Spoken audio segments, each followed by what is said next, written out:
Hey everyone, this is Asian Bass Guy.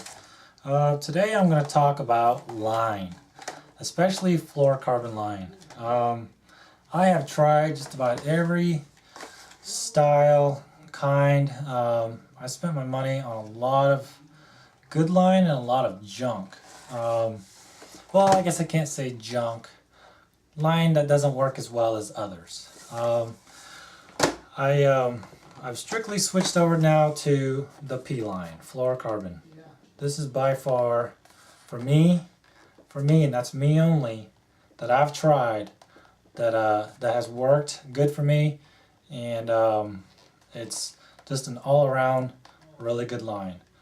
I first started out with XPS fluorocarbon, which is a good line, but what I noticed is whenever you get a backlash and it makes a kink right in the line, if you pull on it too hard, it'll make a kink really hard, especially on low pound test. It will break at that kink, especially when I'm throwing deep cranks and stuff like that. It breaks at that kink.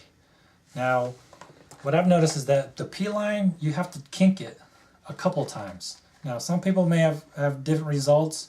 I live here in Oregon right now, and it's pretty cold sometimes, and the water gets in the low 40s, and I haven't had any problems with it. Water doesn't hit above 75, but I imagine with it being warmer, it would get less brittle. But I've tried other lines, like I have the Vicious. I still have Vicious, and now it's pretty much just my backing line.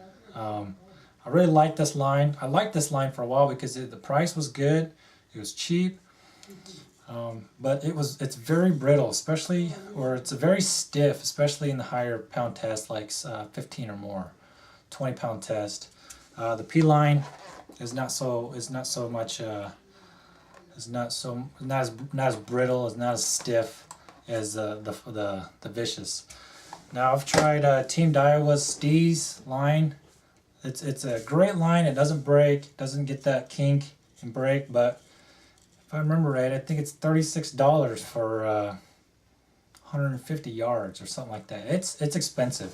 And this right here is 250 yards for 20-ish, in the mid-20s. You can get 2 reels out of this line. And if you're really good, maybe in the lower pound test, I wouldn't squeeze 3 out of it, but in a pinch, I guess you could squeeze 3 reels out of this line if you had perfect backing.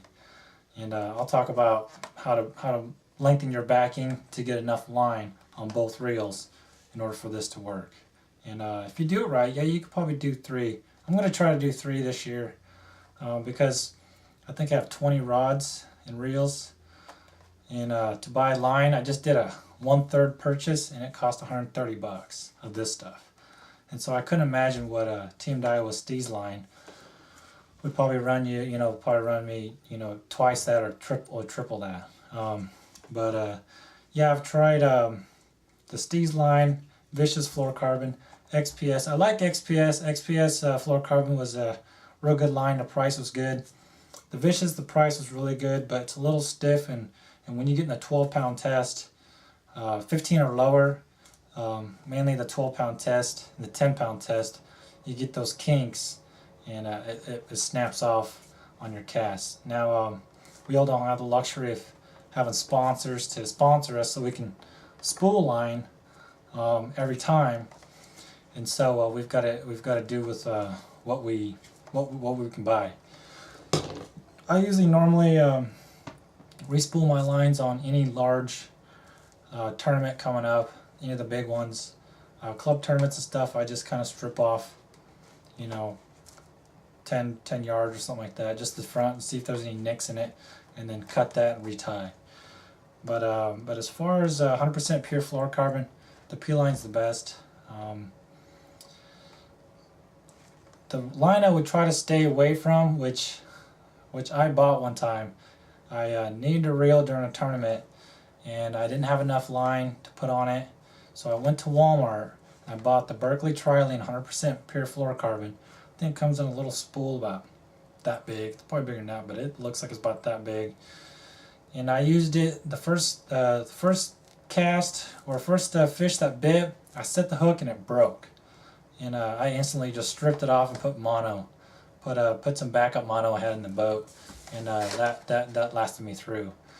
But I'm trying to think what other lines that I've used. I can't remember. I used to have all the spools, and I had put a rating scale on each spool, but I ended up just throwing that junk away. But yeah, I've bought in line before. I've heard the Sunline's really good, but heard it's real stiff also, and pretty pricey. But for all you that are on a kind of like a budget, kind of like I am, I would say stick to your P-line, 100% pure fluorocarbon if you're gonna go to fluorocarbon. As far as like stretch, sensitivity, and all that, I don't know if it's any difference. If that's what they all say. It's different than mono, and yeah, I could see it. It sinks. Now I don't use this for top water. That's for sure. Don't use this for top water. But as far as my cranking, my cranking, my swim jig, my flipping baits, you know, I throw the P-line. Only thing I don't like about the P-line is they don't make a 25-pound test. Now, I'm going to Florida in March and be fishing a tournament there, and I would love to have a 25-pound test, but 20 pounds all they go. But let me tell you what, I've had times where I had to put the trolling motor at 109 foot-pounds to break off when I was stuck down on a piece of log, and actually I bent the jig hook of a Hackney Strike King Hackney's jig hook. I bent it almost straight out, and that was on 20-pound test. And so if my boat at 109 foot-pounds, 20-foot boat with 109 foot-pounds of thrust and pulling on it, it straightened out a Hackney hook, which is pretty big. I think it's like a 6 or 7/0 hook, and it straightened it all the way out. And I mean, that's some pretty strong line. You can really put the screws to it. And let me see. The knot strength on it is really good. Also, I've had other lines where the knot strength, especially in the lower pound test, has not been as good. I have yet to have P-line break on a cast or on a fish where it was a kink. I've had it break because of my my stupidity of not cutting and retying after I was fishing heavy cover. But as far as the line being really good, it's by far the best line. That's what I've been throwing for probably about 6 months, probably about 7 months now. I switched over last summer, and actually I switched it over in August, and I still have that line on there, and I've still been fishing with it right now, and it hasn't broke. Now it's coming up on the fishing season, so I'm swapping all my line out. But if you're on a budget and you're not fishing a lot of tournaments, or you're just out fun fishing, I would say you can probably run this P-line all year and not have any problems with it. But if you're prone to backlashing, this is probably the best line. You want to try fluorocarbon. Now, if you're prone to backlashing, I got some tips and techniques to alleviate from getting so many backlashes. And another thing you might want to do is try mono on it until you get the hang of it, and then switch over to the P-line once you or fluorocarbon once you've mastered the reel. And so I think that's about it. But yeah, next time try this P-line, and I think you'll be really happy with it. All right, thanks for watching my video.